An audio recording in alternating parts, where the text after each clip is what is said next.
you to this very special forum, special for a number of reasons, including the fact that it's unique to bring together these four current and former administrators of the environmental protection agencies. Tonight's program is being telecast by C-SPAN, and so for that reason, among others, we'll look forward to the fact that when we get into the discussion period that those of you who ask questions will identify yourselves, both your colleagues and mothers and fathers.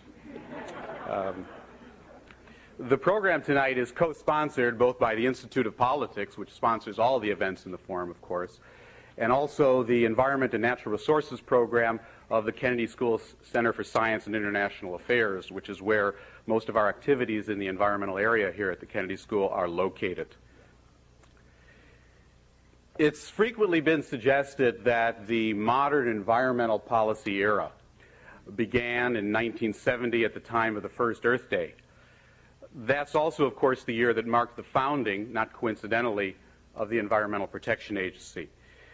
Since that time, I think it's fair to say that there has been a gradual but ever-increasing awareness that there are some linkages between our desires for environmental protection on the one hand and a set of economic realities on the other hand.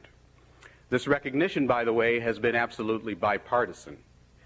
For example, it was the Bush administration that explicitly recognized the very tight connection between environmental policies and economic conditions when it insisted in the 1990 economic report of the President that, quote, economic growth is a necessary condition for environmental improvement, unquote. The Clinton administration has carried that recognition further by focusing on what you might suggest is actually the opposite direction of causality, as when President Clinton in his 1993 Earth Day speech described, quote, environmental protection as a necessary condition for economic welfare, unquote. In either case, the perception among political leaders, the perception among policymakers, the perception among all participants in the environmental policy process is fundamentally that the linkages between environment and the economy are never greater than they are now. And that suggests that tonight's program, tonight's discussion, should not only be of great interest to all of us, but also of great relevance. Environmental protection, is the public willing to pay? Does environmental protection inevitably come at some economic cost? And is the public beginning to, therefore, express some resistance to further increases in those costs? Or is the public continuing to demand greater levels of environmental quality despite the economic costs that may be forthcoming? Or are those very questions themselves flawed? Is there no real trade-off between environmental protection and economic welfare in the first place? Is it, as Vice President Gore and many others have asserted, a false dichotomy? Tonight, in order to address those questions, and I suggest a number of others in this area, we're fortunate to have with us an exceptionally distinguished panel. I'm going to introduce each of them to you in turn, and each will speak for a few minutes simply to outline for you their general vision of a set of answers to these fundamental questions. And then after a bit of discussion among the panelists, we're going to move to the central part of the evening, which is questions from all of you and discussion among the panelists. Now we're going to begin with the present, and that's with Carol Browner, who is the administrator of the Environmental Protection Agency. Previous to taking on the post, she was, of course, the secretary of the Department of Environmental Regulation of the state of Florida, which is, it so happens, the nation's third largest environmental agency. And keeping with the theme of this evening, I should mention that when President Clinton nominated Carol Browner for her current position, he cited not only her obviously strong administrative background, but he also cited at that nomination ceremony her record in building partnerships in Florida to protect the environment while promoting economic growth. So it's a pleasure to introduce to you, first of all, the administrator of the Environmental Protection Agency, Carol Browner.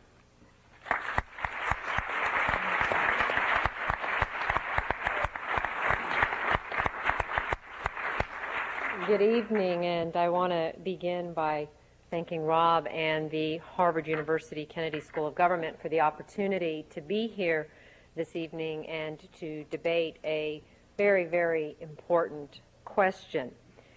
In thinking about the question that was posed, it occurred to me that it might be helpful, and Rob did a brief bit of this, to think about the history that has actually brought us to this point. As he said, EPA will next December celebrate its 25th anniversary.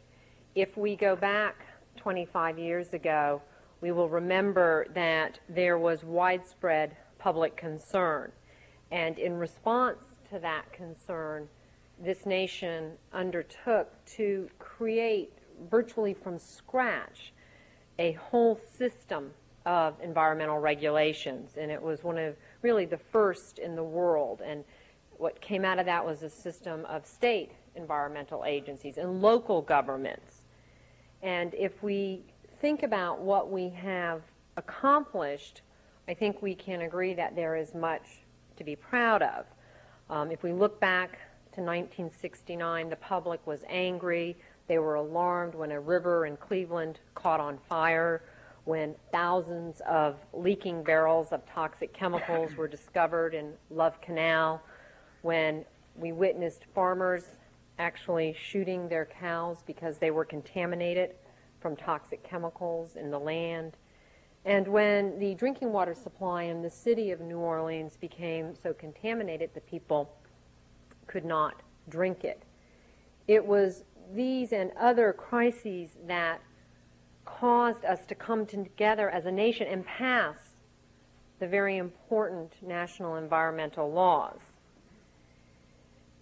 If I look at what each of my predecessors were able to accomplish in their tenures as administrator of the EPA, it is truly remarkable what we have done in a mere 25 years when Bill Ruckelshaus first came to the new EPA, when Doug Kossel was there, and then later Bill Riley, is truly remarkable. We no longer have rivers in this country that catch on fire. I think we would all agree that our skies are cleaner, that our environmental technology is in demand around the world. But I think we would also have to agree that despite the progress of the last 25 years, there is a tremendous amount that remains to be done. 30 years ago, Rachel Carson wrote her very famous book, Silent Spring, in which she warned us about pesticides in general. A particular pesticide was in fact banned in large part because of that book. But in those 30 years, we have in fact doubled the use of pesticides in our food production. We have not lowered the volume of pesticides, but rather we have doubled. 25 years after the Cuyahoga River burned, 40% of our rivers, our lakes, and our streams in this country are still not suitable for fishing, for swimming. Just last year, residents of major cities in this country, Milwaukee, New York, Washington, D.C., had to boil the water that comes from their tap. In Milwaukee, hundreds of thousands of people became ill from their tap water. 100 people died. 20 years after the Clean Air Act was first passed, 2 in 5 Americans still live in neighborhoods, communities, where their air does not meet federal air quality standards, standards set to protect their health. Asthma is on the rise in this country. And 14 years after Love Canal, 1 out of 4 Americans still live within 4 miles of a toxic dump site. So the problems are still very real. Despite the progress, despite the tough decisions that we have made as a country, much remains to be done. Now, if we think about the process by which we achieve these protections, and we look at that from a historical perspective, what we see is that increasingly it has become an adversarial process. It has become a process based on distrust. The laws are more prescriptive. The original Clean Water Act, which is widely viewed to have been the most successful of all environmental laws in meeting its goals and solving the problems we understood 25 years ago, was less than 100 pages long. The Clean Air Act amendments of 1990 are more than 500 pages long. Just one example of what has happened in terms of the laws that the EPA, the Environmental Protection Agency, must implement. The question that we are to discuss this evening is a simple one in some ways and a very complicated one in many ways. Is the public willing to pay? It is clear, and poll after poll shows that the public still is deeply concerned about environmental protection. They are particularly concerned about threats to their health, the health of their children. We looked at a whole series of polls conducted earlier this summer, and there wasn't a single one that showed less than 3/4 of the people questioned not wanting tougher standards, not wanting us to do more to protect their neighborhoods, to protect their children. Many people believe that we have not gone far enough. At the same time, we hear people saying, well, I don't know if I want to pay for it. I'm confused about what's the right thing to do. I'm confused about whether or not the solutions that are proposed are the most cost-effective, if this is really the common sense answer to the problems. So I believe that the challenge, particularly for us at the EPA, is to find the cost-effective, common sense answer. People want us and expect, in many instances, their government to provide them clean air, clean water, to protect their land, to protect their children. But they want us to do it in a very different way than we have over the last 2.5 decades, which is not to say that that was wrong for those times. We need to build on the successes of the last 2.5 decades to find the best answers for the future. We need to change the process. So I think that, and Rob, you asked us to add questions. And so the question that I think has to be answered in conjunction with the question that you have posed is, for what is the public willing to pay? It's not, are they willing, it's not simply are they willing to pay, that's a piece of it. But for what are they willing to actually pay? Now I want to use an example that I think demonstrates how confused at some level the public is. As a country today, we spend $4 billion a year to deliver clean water to your taps. That's what people are paying. That's the bill each and every one of us pays every month to get clean tap water. We are also, and when we ask people, we point out the problems that we are beginning to see in our drinking water supplies, and we ask people, are you willing to pay more? They don't think so. Yet, those same people, 1 out of 6 households, spend $2 billion a year for bottled water. So, in fact, when they have control over the decision, they are willing to spend more. When they can go into the grocery store and make a consumer decision, they're willing to do it. As a nation, we are now actually spending $6 billion for the water we drink. Only $2 billion is not coming into the traditional system designed to provide safe drinking water. What this, I think, demonstrates is several problems and several ways in which we must change how we do our job. It does not, however, demonstrate that we should change our commitment to strong standards, that we should in any way change our commitment to protecting the health of the people of this country, to protecting those who are most at risk, to protecting the natural resources, the air, the land, and water that we all share. What it does say is we should change the process, that we should find new ways of achieving these goals, and equally important, that we should find new ways of involving the public in developing the solutions. Now, clearly government has an important responsibility, but we can't do the job alone.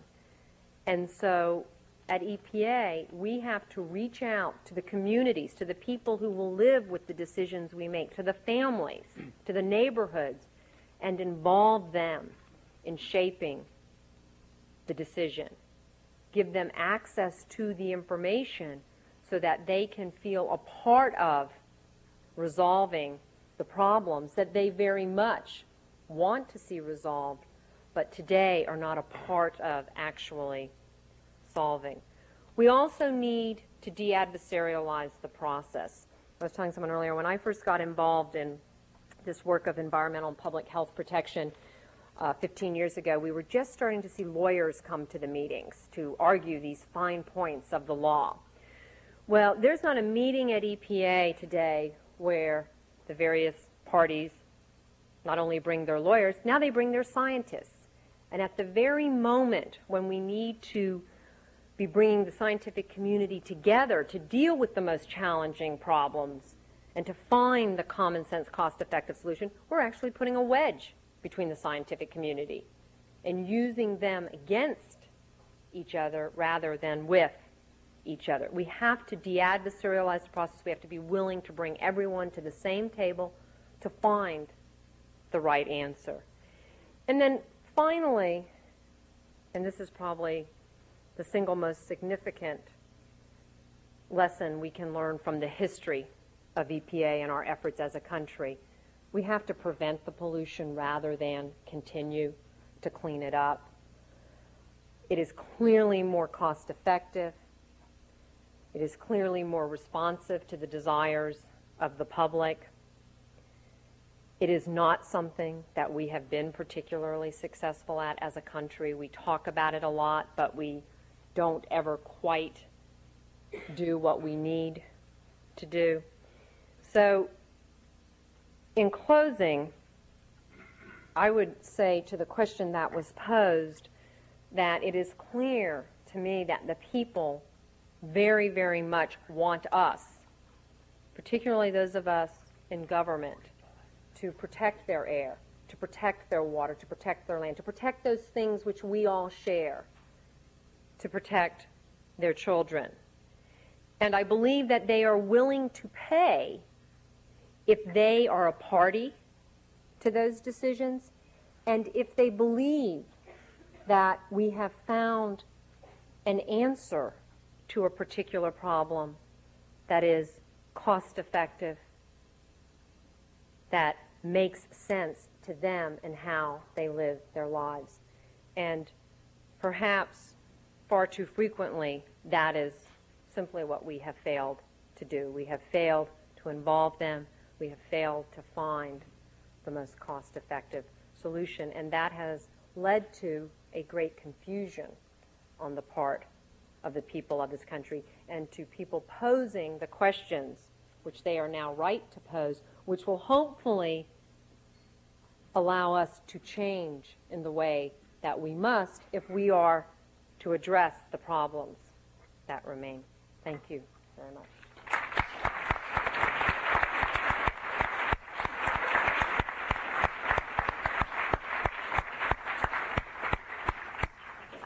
Well, having just heard from the current administrator of the Environmental Protection Agency, we're now going to continue to take a historical perspective by turning to William Ruckelshaus. We had originally been wondering whether we should have one or two chairs set up here for Bill Ruckelshaus. He was both the first administrator when the agency was founded by Richard Nixon in 1970, and as I think is presumably well known, he has the distinction of having served as administrator of EPA on 2 distinct occasions, when he returned to that position during the Reagan administration in 1983.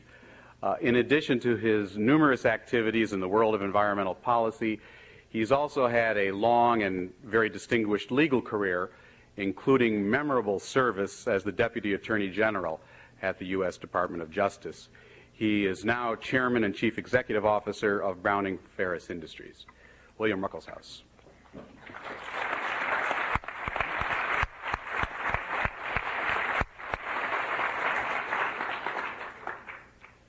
Rob, thanks very much. Those of you who are students here at the Kennedy School and who are trying to decide what to do for the rest of your life, let me suggest that if you can twice become the administrator of the Environmental Protection Agency, you too can run a garbage company.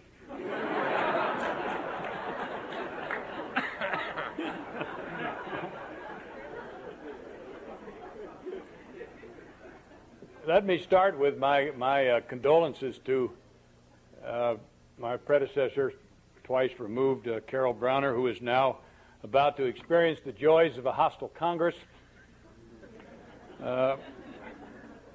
All of us who have served as administrator of the Environmental Protection Agency have great sympathy for one another. The Congress is unreasonable and irreconcilable regardless of who is in control. Public expectations are ruinously high, and the oversight of the Office of Management and Budget is just plain ruinous. Now, I suggest, Carol, as the new Congress takes office, that you realize it could be even worse. Think of facing John Dingell as a Republican.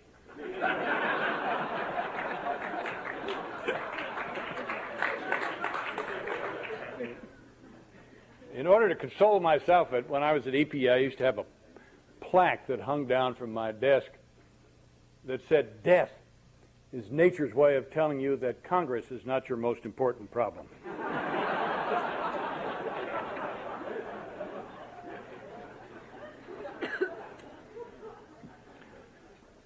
Well, Rob has given us only 3 to 5 minutes. I argued hard that since I'd been there twice, I should have 6 to 10. But he said no. So I've written down what I have to say in order to get through it in the allotted time. And I have thought about what I might say that could help. Let me offer 3 modest objectives for environmental policy in the next 2 years, which will be much different than the 2 years that have just preceded this. We're not sure what these next 2 years will hold, but hopefully they will bode some good for the environment and for environmental policy in the country. In the first place, I think an advancement of public knowledge about the nature of environmental problems so that public demands for environmental protection could match their collective interest, the public's collective interest, as nearly as possible would be a very good thing. To accomplish this advancement will entail using the bully pulpit of the administrator of the Environmental Protection Agency, of the Congress, and as the White House, as instruments to educate the public. I think less opportunistic advocacy and more knowledge transfer from our leaders is what we desperately need in this country to reverse literally decades of erosion of public trust in our government. Secondly, we should seek to adjust current statutes and regulations so as to give more environmental and public health benefits at a reasonable cost from their implementation than is true under current law. This means, I think, first and foremost, providing more flexibility to achieve desirable ends to the administrator of the Environmental Protection Agency. All of us, Carol accepted, of course, who have been administrators of the Environmental Protection Agency have been forced by statute to do something silly. I once ordered 80% of the automobiles off the road in Los Angeles when I was administrator of the Environmental Protection Agency, forced to do so by a combination of the statute that I was administering, the Clean Air Act, and a court order. I was out there a couple of weeks ago and noticed that some people are still violating my order.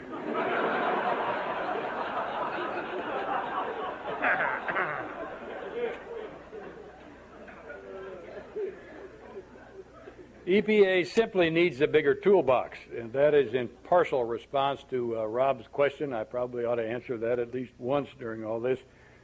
The EPA needs not only to use command and control, which has fallen on bad times of late, but they need more instruments to, in effect, align our economic and environmental incentives and goals.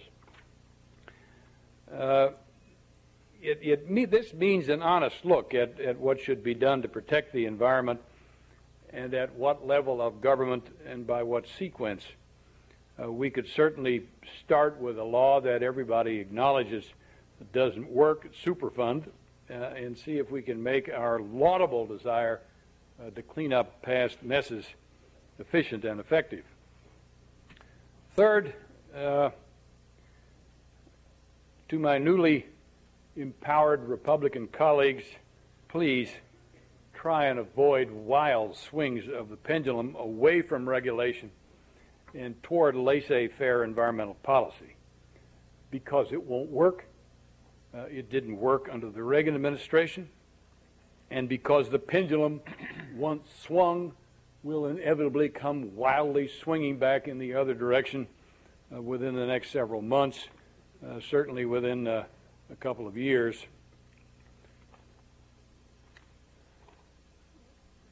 Thereby destroying the environmental and economic value of predictability, which is so terribly important to progress in the environmental area.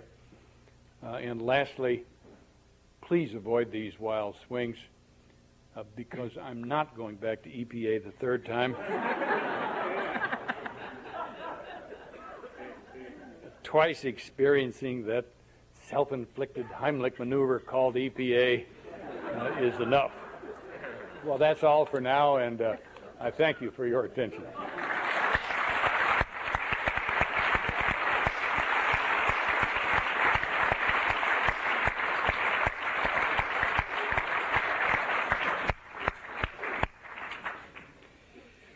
Continuing this historical perspective, we're going to turn now to Doug Kossel. He served as EPA administrator under President Jimmy Carter from 1977 to 1981. There are a number of interesting common threads on this distinguished bipartisan panel. Doug Kossel, like Carol Browner, preceded his service as EPA administrator by proving himself in the training ground of a state-level environmental agency. In his case, he directed the State Environmental Agency of Connecticut. And like all of his fellow panelists, and for that matter, all of the EPA administrators there have been, Doug Kossel is an attorney. Indeed, he was the dean of the Vermont Law School, which, as I'm sure most of you know, is now nationally recognized as a real leader in the area of environmental law. And like Bill Ruckelshaus, he has been a candidate for the U.S. Senate. So I give you next Doug Kossel.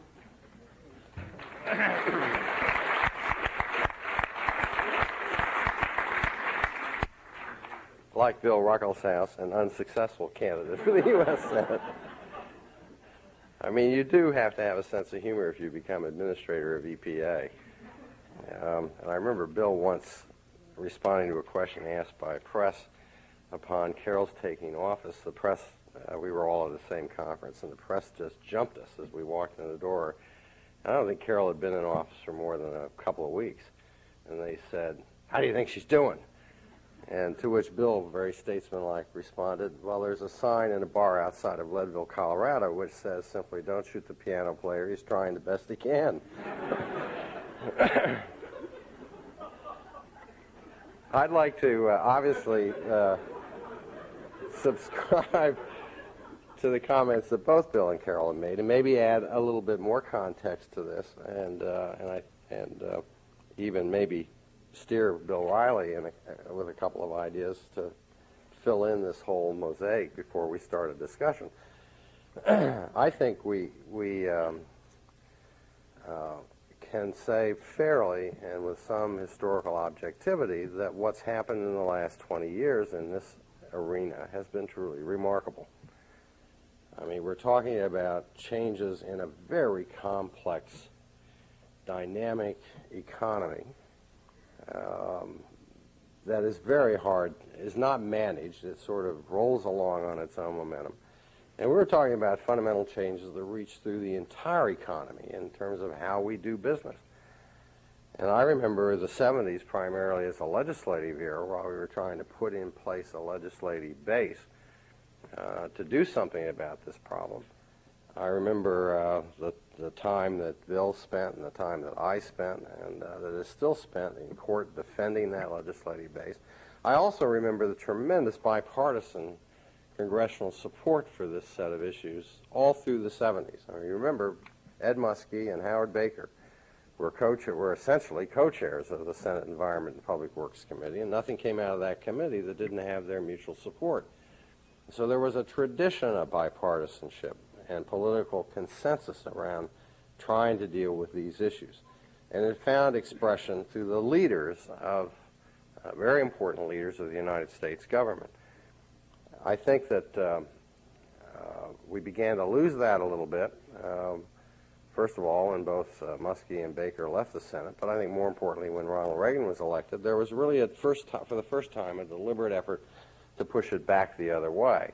Not a terribly thoughtful effort, I might add, although certainly there were legitimate issues that needed to be raised. And it was interesting, even then, there was a tremendous surge of bipartisan reaction in the United States Congress to push it back the other way, to resist the efforts to roll back the basic statutory and legislative base. And it was a successful effort. It led to gridlock in a lot of ways.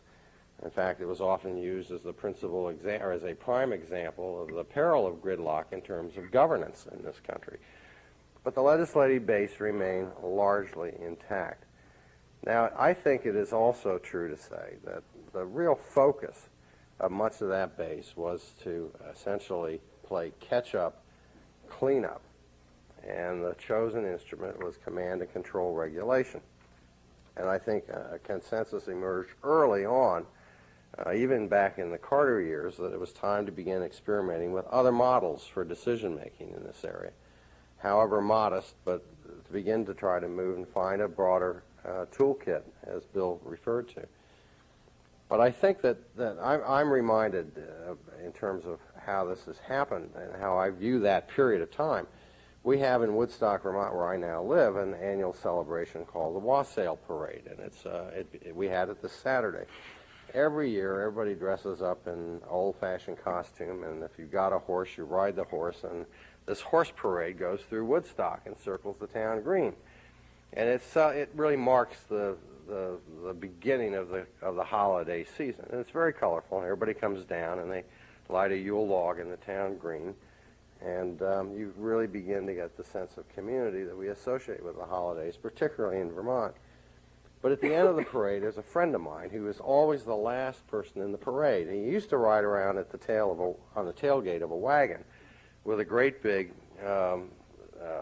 galvanized garbage can and a great big shovel. And he's also the town chimney sweep. And so his job, and this year he was on rollerblades to show you that the world changes even in Vermont. He goes around and scoops up after as the last horse goes by and dumps it all. And so when he goes by, you know the parade's over. But I always thought of that is almost as a way to analogize. We've been involved in a catch-up, clean-up kind of game, and we've made a lot of progress. I mean, there's not a lot. I mean, the street's cleaner certainly than it was when we started. On the other hand, there's still more to be done, as Carol rightly points out. And that command and control structure of regulation there will be a residual requirement for that for some time to come. But I think the lesson that it really tells us is that what we were dealing with were technologies of the 20th century that were conceived without reference to their environmental consequence, whether it was in steel making, chemical manufacturing, you name it, virtually, automobiles, consumer products. We didn't realize the cumulative burden that finally caught up to us in the 60s and made us to decide to change that. And so I think of what we've been doing is essentially going around and trying to fix, like a plumber called in an emergency, a technology that basically was not conceived with a view toward our current sense of environmental reality. And I think the challenge for the future is going to be to design new tools that will essentially recognize that part of this is going to be not just trying to turn back the past, but to catch the train going into the future. And I think we already know to a large extent what that is. And if you travel, I think the other thing that's important to remember here is that we've also witnessed in the last decade a globalization of this problem and a global awareness of this problem. And as you travel around the world, you realize that you will not be able to restrain the desire of the people of the developing world for a better standard of living. You may influence and be able to shape their choice of technologies, but not if we're not prepared to set an example ourselves. So I think the challenge going forward is to find ways to catch that train that's now leaving the station in terms of the every year, every day, every month into the future investment in new plant and equipment, new technology, that essentially we bend that technology by incentive or by regulation, but I would prefer to see more by incentive, in the direction of industrial technologies that are more resource efficient, that use less material throughput, that pollute less, that are more reflecting more realistic understanding of the constraints on global resources and the increasing demand globally on those same resources. In the case of energy, I think that it's the same thing. We know things that we can do, but we're talking about much less wasteful energy consumption. We cannot solve the global warming problem if we don't somehow assist China in the choice of a new direction in terms of energy generating capacity. And I think the same can be said really right through agriculture, virtually every form of economic activity. That's going to require not just short-term reaction response, not quick fixes. That's going to require some thoughtful redesign of our tax code, of our incentives, a redefinition of what we mean by economic well-being. And intellectually, that process is well underway. I don't think we'll ever turn that tide back. I think we could lose an opportunity to capture a seat on that train and to ensure that environmental objectives are a part of that, the definition of the destination of that train. But I don't think we can ever turn it back. I think for several reasons. I think that environment has now become a permanent part of our political value system. I think we have a whole generation of Americans who now understand in their gut, in a way that we were only coming to understand in our head, that this is important and that it is a matter of survival of the global commons in the long run. I think that this issue cuts uniquely across socioeconomic spectrum and cuts across international boundaries. It cuts across ethnic boundaries, religious boundaries, national boundaries, economic boundaries. It will increasingly be the stuff of international affairs and geopolitical debate and discussion. And the problems are real. And that's, in the end, that is the basis. The problem is, in fact, real. So I think with that, what I worry about in the short term is that what we may see, and hopefully we'll discuss this a little bit with this election, is for the first time, what may be a radical change in the political institutions that have basically brought forth this legislative base of environmental law and regulation. And I hope that we can discuss a little bit about what the implications of that really are.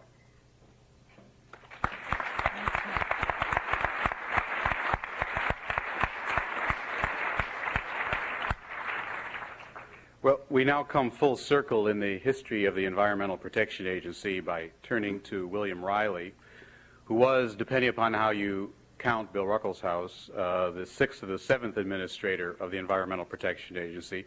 serving under President George Bush from 1989 to 1993.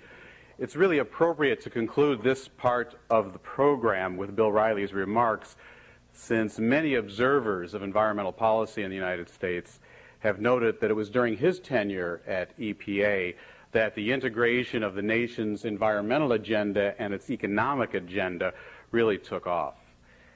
Prior to serving as head of EPA, as is well known, Bill Riley was president of the World Wildlife Fund and the Conservation Foundation, and of the two together when they merged. He is currently a visiting professor at Stanford University, and I hasten to add he is a member of the steering committee of the Environmental and Natural Resources Program of the Kennedy School. Bill Riley.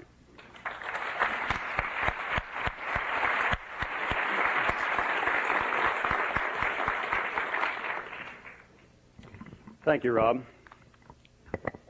Well, I understand that Carol Browner has to leave this forum this evening to catch a plane for Moscow, which some of us who have served at EPA consider a fairly extreme reaction to the new Republican Congress. But it's one we understand and sympathize with. There is a specter, I think, that hovers above this conversation, and it is the specter of Newt Gingrich, the new Speaker of the House, and Majority Leader Dick Armey, who has publicly called for the abolition of the Environmental Protection Agency, which is a more than moderate proposal to address some of the bureaucratic problems and excessive regulation that many of us are, particularly Ruckelshaus, is guilty of.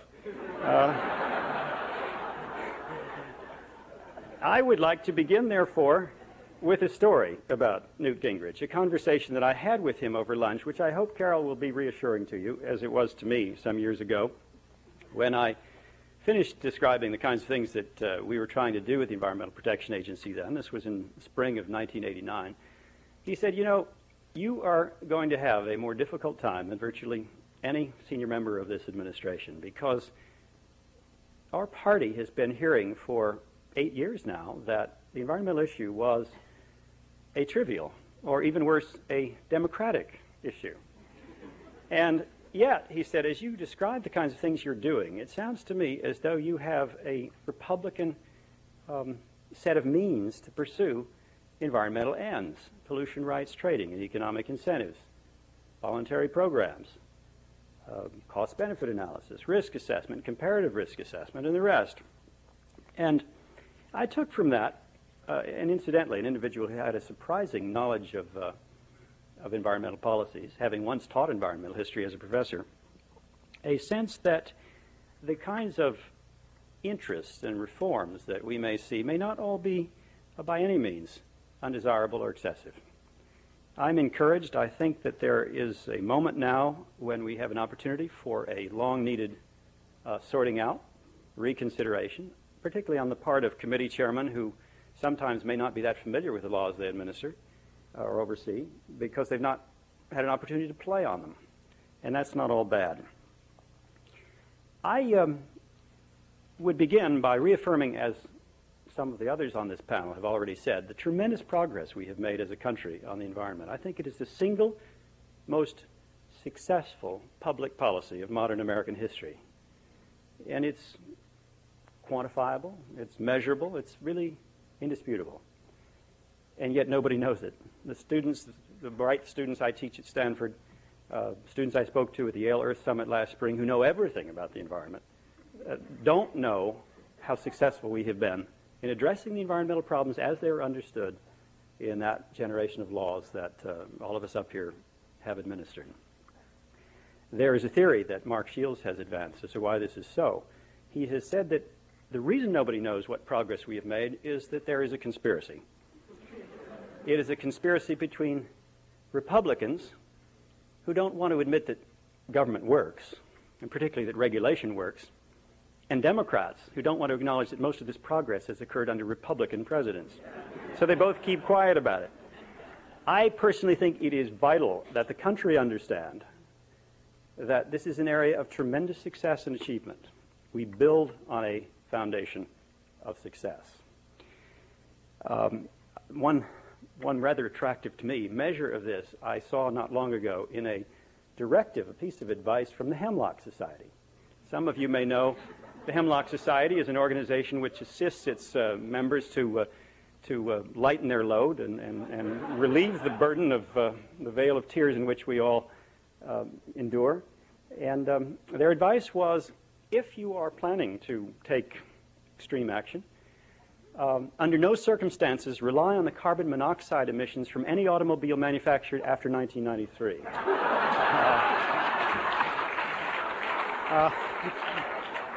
This is our car. This is the Clean Air Act of 1990's car. Well, let's advertise it and be proud of it. Success. So my second point is that the techniques, the methods that we have relied upon to take us so far have been what? Public spending for all those wastewater treatment plants and the rest, on the one hand, and command and control regulations with their concomitant unfunded mandates on the other. They are no longer, to any really significant or interesting degree, available to us. They are yielding diminishing returns. That, I think, suggests that we need to move beyond them. And yet, and this is my next point, I think we need not fear the new era, because we have, over the past few years, with the great and important help of, among other institutions, the Kennedy School, laid the conceptual foundation for new directions that would entail far more cost-effective improvements in the protection of health and the protection of ecology for our country and for other countries. We have, in the past few years, I think, legitimized science-driven policies. We've not succeeded in doing this everywhere. To a considerable degree, we have congressmen and senators now who ask the question when an initiative is under consideration, how many lives does this affect? What is the health impact of the problem we're trying to address here? That didn't really used to be true. I think in the early 70s there was very little science involved in the crafting of our environmental laws and priorities. There still is a great asymmetry between what the public considers the serious environmental problems we have, largely oil spills and hazardous waste, versus what the scientists consider most important, indoor air pollution, ozone depletion, climate change, and so forth. But I think those curves have come more and more together, and the right questions increasingly are being asked. Incidentally, the Office of Management and Budget, much loved by all of us, I think, up here, is very little help in this. They have never supported attention to science at EPA to the degree that it seems to me is warranted, because they have feared that, as one of them once said to me, we give you guys more money to do scientific research, you'll just lift up more rocks and find more problems to spend money on, which is a Luddite. We have legitimized pollution rights trading and economic incentives. We understand increasingly that it is not sufficient to beat people over the head for failing to observe environmental laws. We have to find ways to reinforce good behavior, reward them for doing the right thing, and that there is no necessary compromise between enforcing vigorously and effectively with one hand as we collaborate, learn, trade technology and information with the other.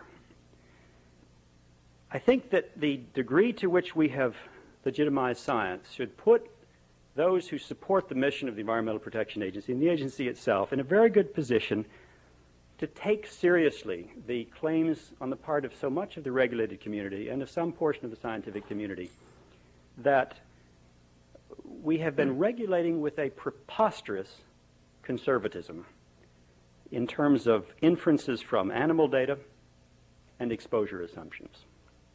I think we need not fear that inquiry. I think we ought to lead it. We ought not be defensive about it. We have things to say about it, and there is some truth in it. We have legitimized, I think, risk assessment, and particularly comparative risk assessment. I still remember fondly Senator Moynihan asking with respect to one of our waste initiatives as he wound himself up in the way that only he can do, I mean, is this a significant problem? How significant is it? And finally he said, are there dead bodies piling up around these sites? It's the right question. It's the right question. and increasingly it's being asked. I recall finally that in my confirmation hearing, I was asked the question, which struck me at the time perfectly straightforward. One often makes a mistake in testifying before Congress and assuming that about any question, but I did. What do you think about the situation of a company which has a site which may qualify for a Superfund listing, which proposes to the agency, the Environmental Protection Agency, to defer listing while that entity, that corporation itself proceeds to deploy its resources to avoid that calamitous result, calamitous in terms of the kinds of liabilities it has to acknowledge, the kinds of public reputation that that would entail, and the rest. I said, sounds like a good idea to me.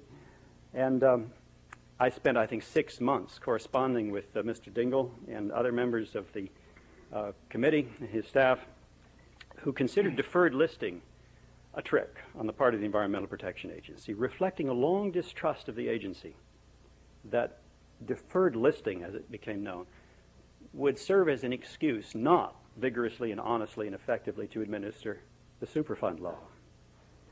It was a problem my predecessors had that struck me I shouldn't have, but I did. And it is the kind of common sense kind of problem that we have gotten wrong largely because of that extreme distrust.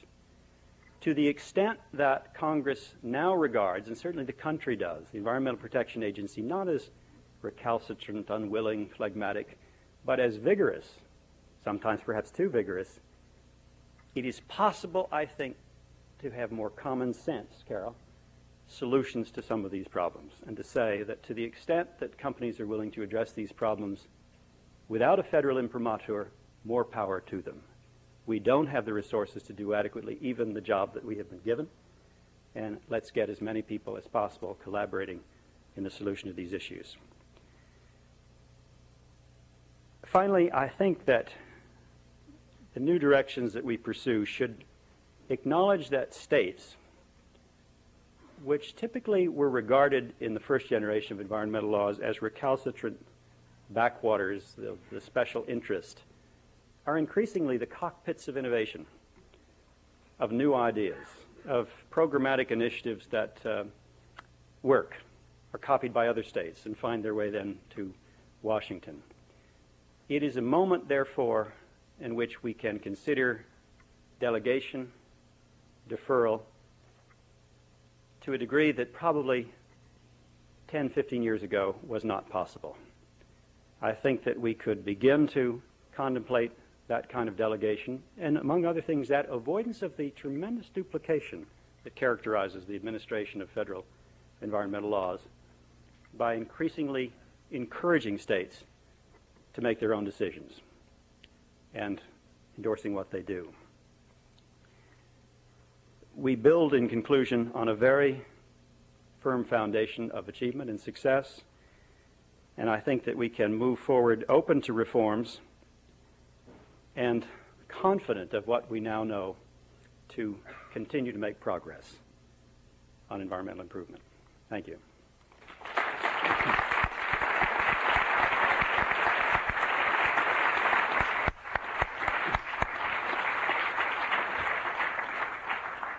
We're going to begin to take questions from the floor in just a few moments. And when we do, I might say that in Kennedy School tradition, we're going to start out with 3 people who've been asked to ask initial questions: Nancy Maloley, Eric Haxthausen, and Beverly Boyd, and then we'll open it up. But first, I'd like to focus us. I want to pose a question to any of the panelists that would like to answer it very briefly, and it's as follows. There was a recent meeting in Washington that Carol Browner co-chaired with Laura Tyson, the chairperson of the Council of Economic Advisors, and midway through the meeting, one person around the table, I recall, said, well, it seems to me the environmental part of the American public likes its environmental protection in 2 ways. It likes it definite and it likes it free. And there was a lot of nodding around the table when that was said. And I thought about that, and it occurred to me that perhaps that explains something about CAFE standards, the corporate average fuel economy standards that we use in this country to achieve fuel efficiency goals. They seem to be widely supported by the public, even though they impose very significant costs on the production of an automobile, yet it's impossible to achieve significant increases in gasoline taxes that would do the same thing at actually lower cost. So my question is, and I use that only as an example, does this mean that the most successful environmental proposals in the future are inevitably going to be those that hide their costs from the public? Who would like to begin?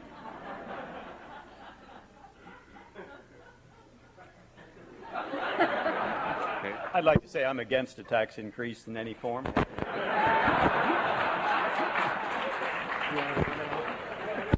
So there's a broader set of people, those who have or will run for the Senate. The answer, the answer to your question is yes. People do support social regulations' effects on public health and the environment when the immediate impact on them is remote. Whether remote in the sense of the way in which the money is expended, either by public or by the private sector, or in the way in which it imposes burdens on them. If you go to the average city in this country and ask the question Carol Browner suggested in her remarks, are you in favor of more strict enforcement of the Clean Air Act, 80% of the people will say yes. If you go to that same city and say, are you willing to spend 20 minutes a year to get your car inspected in order to help achieve those standards, 80% will say no. Now, at some point, there has to be some acceptance of civic responsibility as well as the assertion of rights to things like clean air. The two, we argue a lot here in this country about we haven't got the right kind of leaders. We need the right kind of followers as well.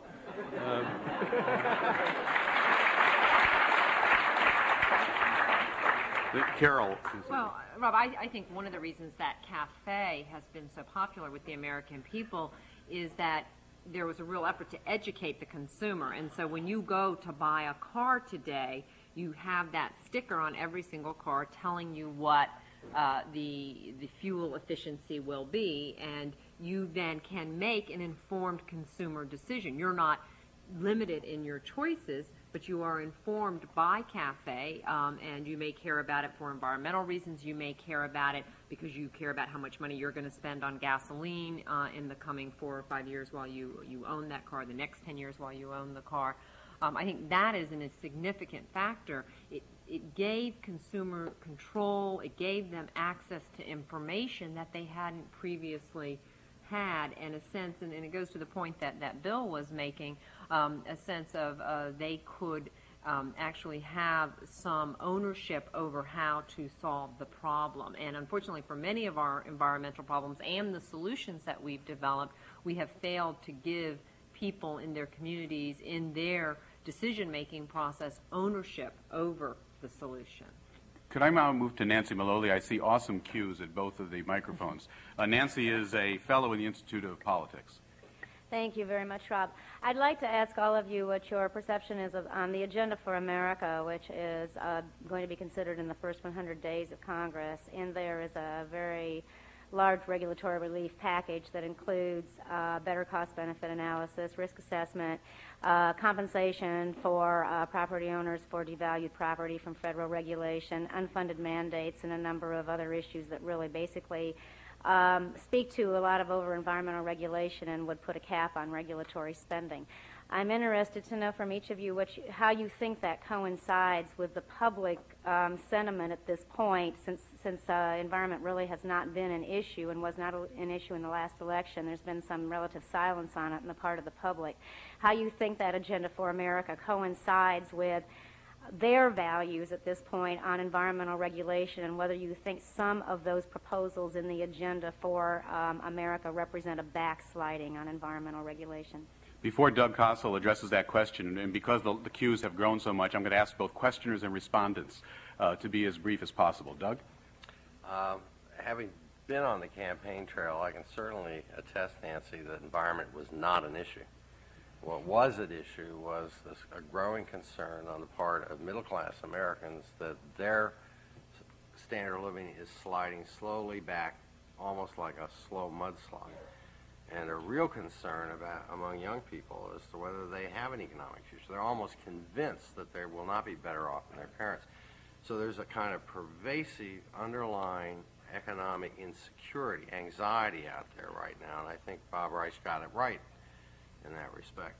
I think the second thing that I found out there was this palpable distrust and a sense of alienation from Washington and from government.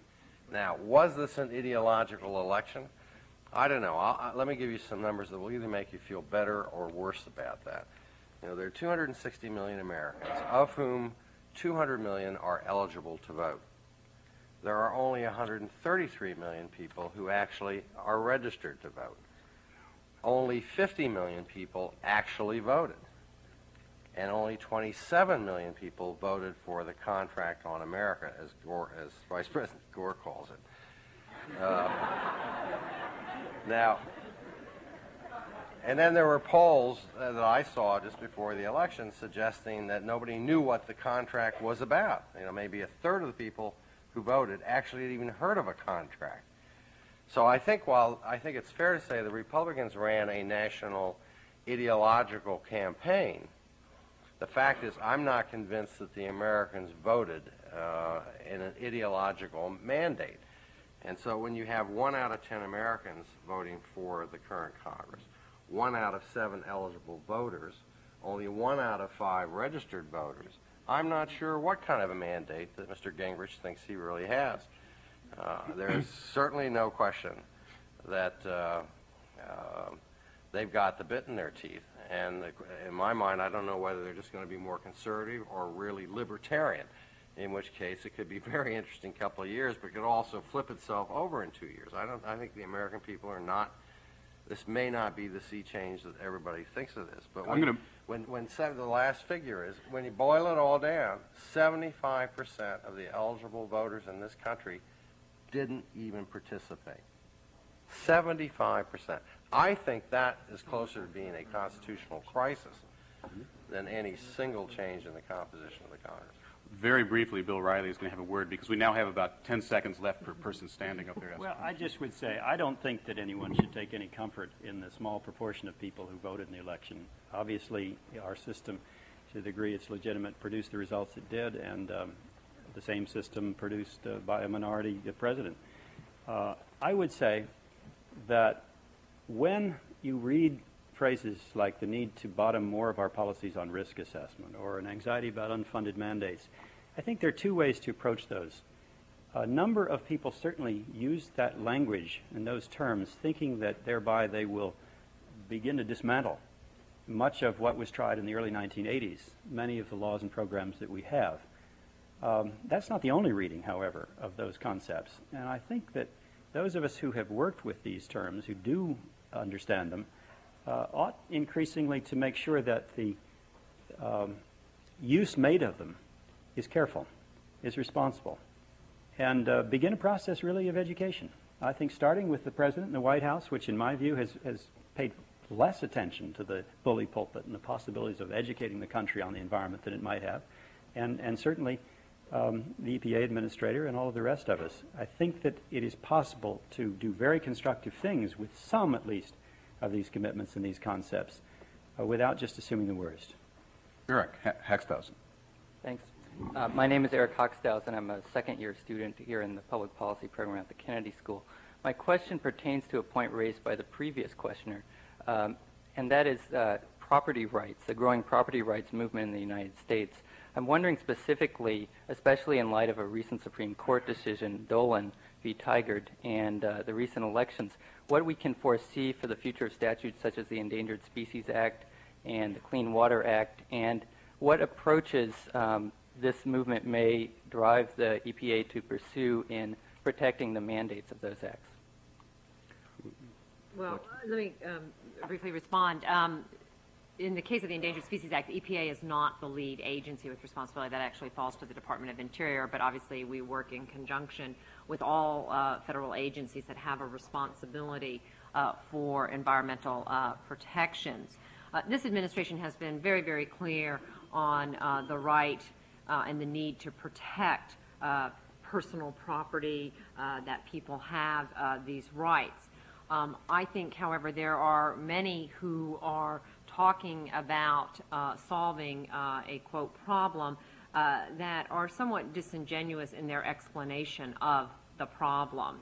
If you look at some of the proposals that have floated over the last 4 or 5 years in terms of this, quote, property rights problem, what you actually see that would unfold is a situation where you live in a neighborhood and the person who lives next to you wants to put a certain kind of facility on their property. You don't, as a neighbor, happen to think that is a very neighborly thing to do, but that's what they want to do, and under property rights, some of the proposals we've seen, they now have to be paid because your neighborhood has decided that is not what's right for your neighborhood. Your taxes will now go up to pay this person not to make this use of their property. And if you look at many of the proposals out there, that is what will logically occur, and I don't think that's what people in communities, in neighborhoods really want to see.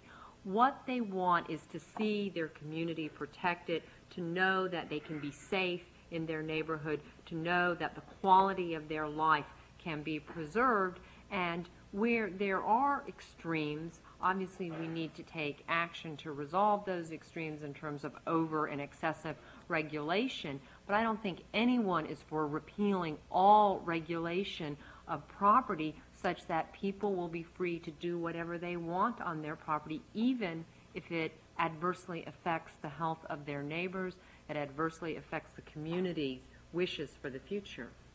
Beverly. I'm Beverly Boyd. I'm a second-year student here at the Kennedy School. Carol Browner recently announced the Common Sense Initiative, which, for those of you who don't know, tries to work on an industry-by-industry basis instead of working separately under the air, water, and hazardous waste programs.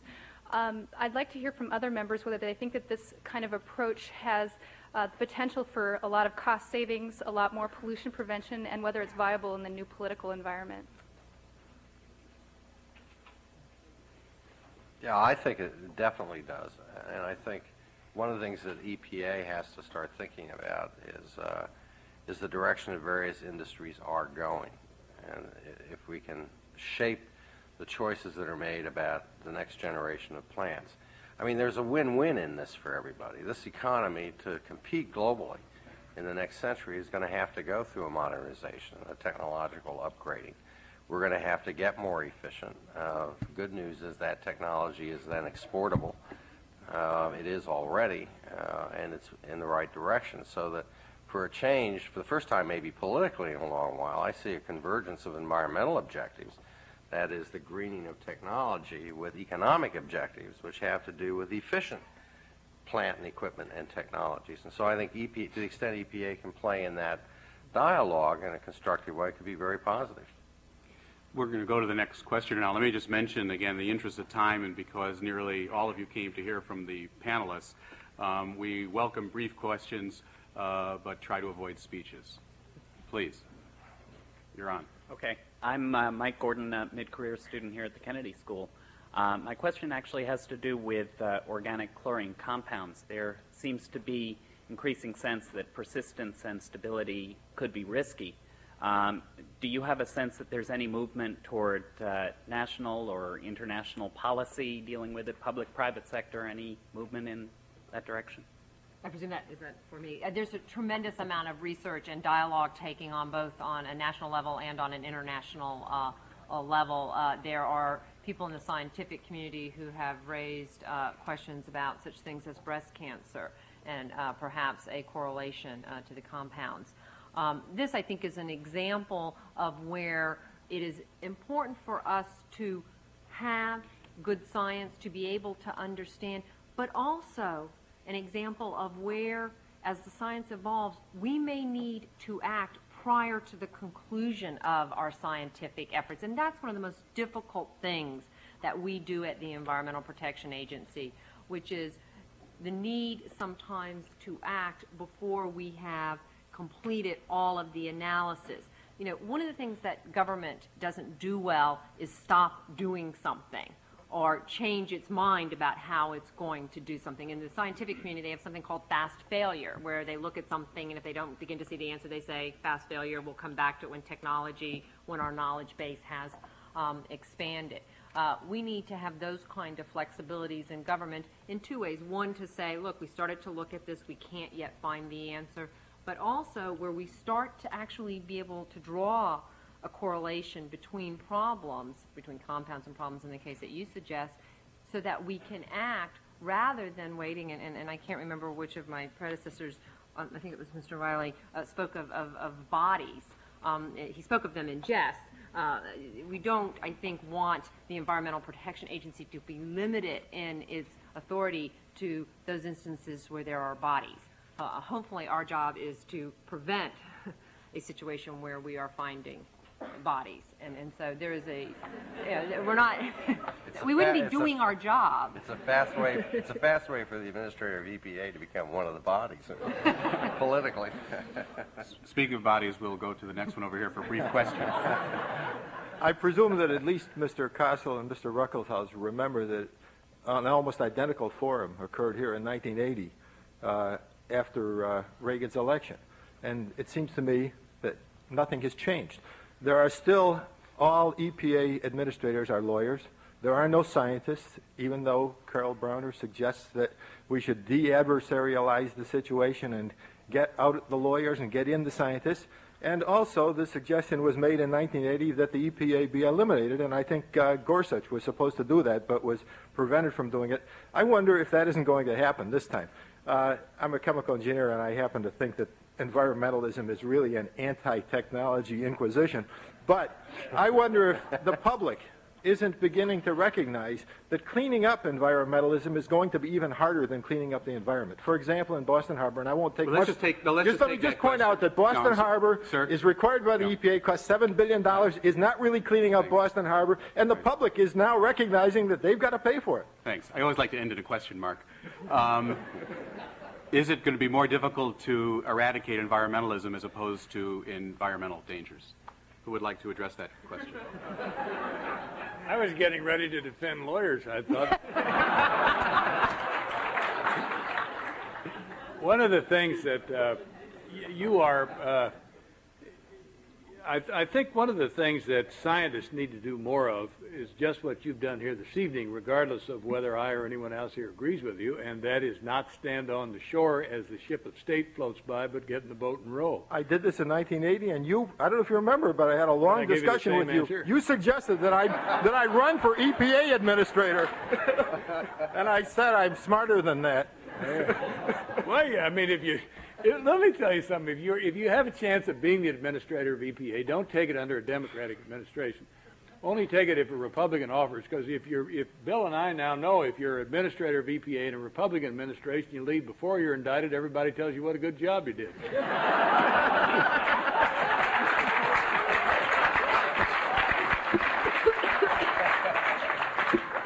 It may be difficult to top that, but we'll go to your question. I'll try. My name is Dan Comstock, a recent graduate from Clark University in Worcester, Mass. And also I was at the Yale Earth Summit with the two of you just a few months ago. I wanted to ask a question that is a very difficult political question, so I want to say to Carol Browner, don't answer this. I'm going to address this to Mr. Kossel. I have found that it's very frustrating to be an environmentalist because we see so much that's trying to be, so much resistance to what's trying to be done. And I refer to groups like the Business Roundtable, which represents about 200 executives, which essentially represents $3 trillion in revenues, which is essentially the GNP of Japan.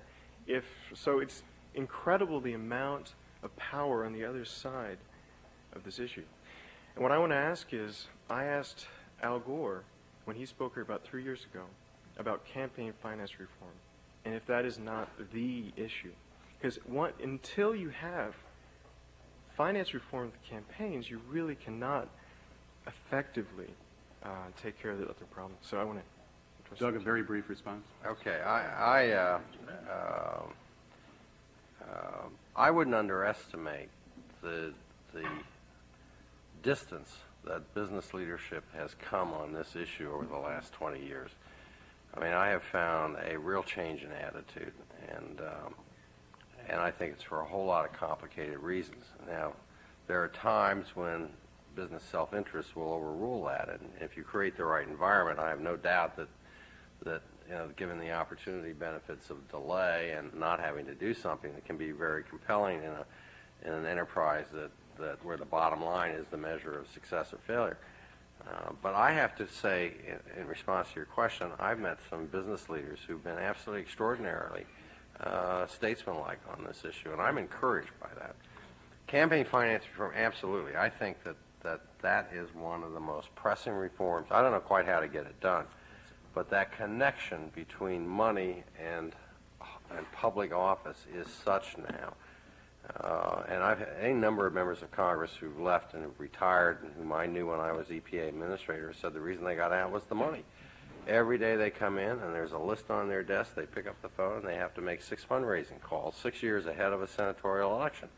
When it costs $30 million to run for the United States Senate, something's wrong. And you've got a shrinking pool of eligibles. Either you're very wealthy or you're very effective at getting political action committee money, and you're asking for money from people who want something in return. They're not charitable donors. They want access. They want influence. And I think that has made it much tougher. I mean, I would rather see there are a whole bunch of interesting ideas for how you might do this and still meet the constitutional tests of the First Amendment, although I'd argue there's now a 14th Amendment issue about whether we're being denied equal protection of the laws when you've shrunk the pool of eligible candidates by the cost of campaigns. But I think that if you just pool the damn money, you told all the lobbyists to put it in a pot and then have the sergeant at arms to distribute it equally to challengers and incumbents alike, but break the connection, that would be a step forward.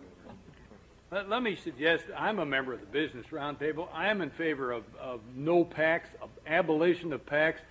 The thing that keeps PACs from being abolished are incumbents in both parties.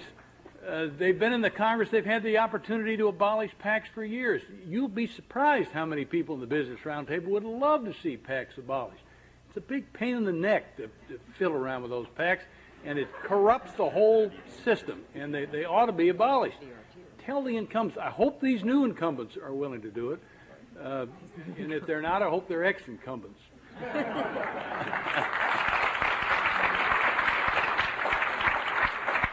We're going to go over just a bit. Carol's not going to go to Moscow after all because of this. No, and this will be the next to the last question. So your question and then one more over there. And my question is for Administrator Browner. My name's David Ropeek. I'm an environment reporter for a TV station in Boston. I'm pleased to say on leave this year as a visiting fellow at MIT. It's about the automotive industry. It's pleased to know that their emissions are not good enough to commit suicide by, but I guess the bad news or the half-empty part of the glass is that we're still breathing unhealthy air. It's also about the California car. In the past, facing government regulation, the automotive industry has repeatedly said we can't meet those regulations because it will raise the cost of the vehicle, hurt the consumer, hurt our industry, hurt the American economy. They're saying the same thing now in the face of the California car proposal. California can enforce it. The Northeast states, 13 Northeast states want to, and they need your permission. The automotive industry offers the 49 state cars an alternative. They claim it's cleaner. There are many who dispute that. The EPA has indicated they rather tend to believe the automotive industry. How can you, in the wake of their damaged credibility so many times in cases like this in the past? What we've said on this is actually a little bit different. What we've said is we recognize that the states have this right under the Clean Air Act, that the Northeast states have the right to petition me for the California car, for the California program. The states came together and asked for essentially the California car. We told the car guys, car industry, and the states that if they could come to a voluntary agreement, the states would have to agree. This would not be imposed on them, but if they could reach a voluntary agreement on a cleaner car for the entire country, that we would make sure that that is in fact what happened. Now that is a common sense, cost-effective answer. To have Detroit make one cleaner car for the Northeast, a slightly different car for California, and a third car, less cleaner car for the rest of the country doesn't make economic sense, it doesn't make common sense, and it's not good for the people of this country. So we're not asking Massachusetts or any other state to accept something that they don't want from the car industry. In fact, they're in Washington right now, EPA, the states, and the car industry meeting on this very issue to see if there can be an agreement, a consensus on how best to get a cleaner car for the entire country. If that is not possible, then I retain my authority to make a decision on the petition that the states, the Northeast states, have filed, which I will do very, very shortly if we cannot reach what I really believe is the better solution for the people of this country, which is a cleaner car for every person, not just the people of the Northeast. Sir. Hi. My name is Doug Copland with Industrial Economics, which is an environmental consulting firm, a recent graduate of the business school. My question has to do with the environment and trade. In this era of increasing free trade, it seems as though trade will be driven more and more by the price of goods, and that when you walk into a store and you pick up something that says made in China, you have no idea whether it's made in a clean factory or a dirty factory. In fact, often the retailer doesn't have any idea either. My question is, do you see any role for EPA to generate plant-specific information on foreign production sites in order to support and give teeth to things like the environmental side agreements? And if EPA does not have a role there, how do you see that information coming out to be? Well, in the NAFTA and now the new agreement that has been reached with the Latin American countries, EPA has a very significant role to play to ensure that environmental standards across the hemisphere are in fact raised. We're already beginning to see some real concrete environmental improvements in Mexico because of NAFTA. We're seeing U.S. environmental technology firms able to export their environmental solutions to Mexico, hiring more people here in the United States to build that technology, cleaning up the water, the air for the people of Mexico. And in some instances, the people of the United States will begin to benefit from that cleaner air and water. The second focus and the second opportunity that is created through the expansion of trade is the opportunity to work with other countries on a facility-by-facility basis to actually help them secure the technology they need to operate industrial facilities in a cleaner manner, to work with them to build new facilities, new industries in a cleaner manner. I mean, I think that the opportunities for environmental protection that are created through the free trade agreements are very, very significant, and I think it is remarkable that President Clinton, in going to the Summit of the Americas in Miami, was able to convince all of the leaders of this hemisphere to sign an agreement that was really a three-legged stool: trade, democracy, and sustainable development. We have never seen that kind of commitment before on behalf of the countries of this hemisphere to look at and to manage wisely their resources for the future. In true Kennedy School bipartisan fashion, we'll turn to the other side of the aisle to one of the bills to give a comment on the same question. I recall once raising an issue at a cabinet breakfast in Mexico when we were talking about NAFTA with President Salinas and saying to him that all of us were very strong supporters of the North American Free Trade Agreement for environmental and social and all sorts of reasons, but that Mexico, I said, had made a terrible mistake in attacking our Marine Mammal Protection Act in a panel in the GATT, and that this really put a foot wrong, certainly in terms of the support that we were beginning to garner from American environmental organizations. And he said to me, I will fix that. He said, under no circumstances do I want Mexico to win in the GATT and then to discover that Mexican tuna does not qualify for the labels dolphin safe in American stores. We are not in a position under the GATT, though we are in NAFTA with very strong specific environmental protections, we're not in a position in the GATT to defend some of our unilateral process constraints that are the consequence, the sanctions that are in our environmental laws. But we are in a position to demand more and more specific labeling. And I think that the trading community, which has very little patience for things environmental and tended to regard a lot of us who are getting into those issues for the first time as, well, you know, who are you? Do those things that you do, but don't get in serious business here. Trade. I think that the way the world will pursue a lot of its objectives in the coming years will be under auspices of trade. And we will both try to advance the environment, and we will see other countries pursue traditional economic interests by flying the green flag over protectionism. I think we're going to have to be a lot more sophisticated about that as environmentalists. But I think the recourse we still have is a huge market here and the possibility of labeling products that is not a violation of the GATT. And I think we're going to have to use it. With that, because of time, we're going to have to bring the question period to an end. We've heard tonight from a variety of perspectives, both from the panel and from many of you, regarding this relationship that we began the evening discussing between environmental protection on the one hand and economic well-being and the public's willingness to pay for environmental protection on the other hand. The one thing that seems clear from the discussion inevitably is that the reality probably lies somewhere between what are the most extreme positions we tend to read about in the daily newspapers. No, the economy and the environment are not fundamentally incompatible. But yes, on the other hand, there are frequently some rather fundamental trade-offs between increasing levels of environmental protection and the economic costs that are involved. Where this may leave us in terms of public policy is what I heard three and probably four of the panelists suggest one way or another, namely that we ought to do a better job of establishing our environmental priorities among all of the policy problems we wish to deal with in this area.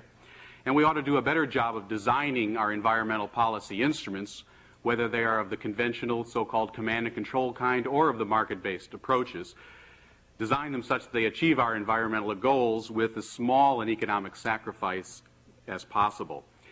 In conclusion, I simply want to express all of our appreciation, really, to the panelists who, as you've seen, are not only authoritative and knowledgeable on the issues we've been discussing, but as evidence are also exceptionally articulate on these issues. Administrator Carol Browner and former administrators William Ruckelshaus, Doug Kossel, and William Riley. Our sincerest thanks to them, really, for having taken time out of what are their truly exceptionally busy schedules.